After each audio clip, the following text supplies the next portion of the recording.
Step-by-step resin tray tutorial for beginners. I got you. Alright, so before you guys get started, you know it is always important to wear your protective gear. So we're gonna go ahead and start measuring our resin. I like to use the KS resin as this is really high quality resin, you guys. Also, you can find the measuring cups on Amazon. I really like those because I don't have to use a scale to measure out my resin. So when making these resin ashtrays, you want to start with a thin layer of resin on the bottom before applying the cereal.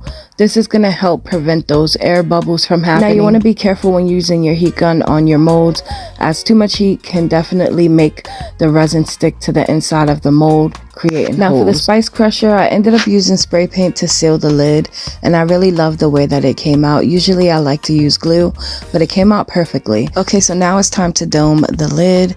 You want to make sure you use enough resin so that it actually covers the whole logo. So because my customer wanted a Captain Crunch theme resin tray, I decided I wanted to put some milk in the bottom of the tray to make it look like it's actually cereal, you know, like the cereal is floating in milk. So I decided to take some white ink and you know, pour it into my resin. Now this is a really good brand of ink. Not all ink out there can give you that milky look, so you definitely want to make sure you pay attention to that. So right now you see me contemplating on the design concept. Your girl was all over the place and didn't know what to do, so I ended up starting over and coming up with a different design concept, as you will see later on in the video. So right now I'm taking some more white ink and pouring it into my resin so that I can apply it to the bottom of the resin ashtray to almost make it look like it's floating in cereal as well. Now it's time to put this resin ashtray in our pressure pot. Having this pressure pot has been a game changer when it comes to my work. I fell in love with it. It makes my work look so professional.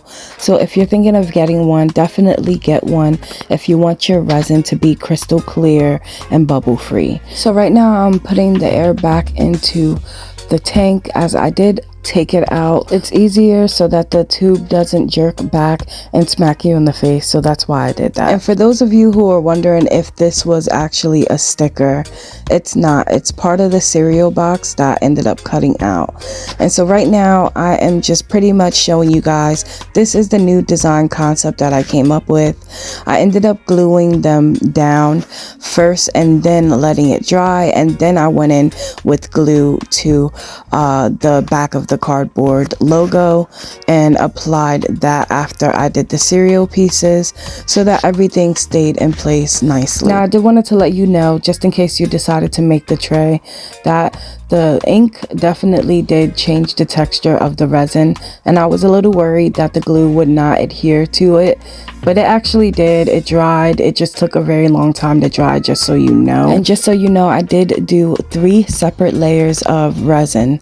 The first layer was of the milk, the second layer was of just the clear coat, the third layer was the final process, which was doming the entire tray. If you guys are loving this tutorial so far and you're loving the way this tray is coming out, definitely comment below your thoughts and just support your girl for sharing all of the free knowledge. And if you're somebody who also loves resin and want to start making dope resin art the way that I do, and you just don't know where to start or you know how to begin, I'm definitely your girl. I have so much knowledge when it comes to resin, when it comes to how to make content with your products, how to even blow up here on TikTok with your products, or if you're simply wanting to know how to print stickers and you know, get them to be high quality, or how to mess with design space using a Cricut. I will be teaching you step by step every single thing that I know in my masterclass, so